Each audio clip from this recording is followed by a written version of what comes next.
Delete Battlefield 6, EA, or Origin folders if found. 3. Restart your PC, relaunch game. Fix 4. Change region or server filter. In the server browser, turn off all filters and try changing region, e.g. from Europe, North America, searching for hardcore manually.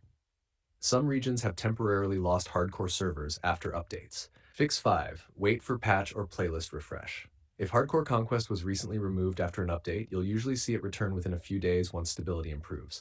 Follow ht of twitter.com/battlefieldcom. Please open your app to see this link. teep/w.reddit.com r/battlefield6. Please open your app to see this link. Fix 6. Reinstall EA anti-cheat.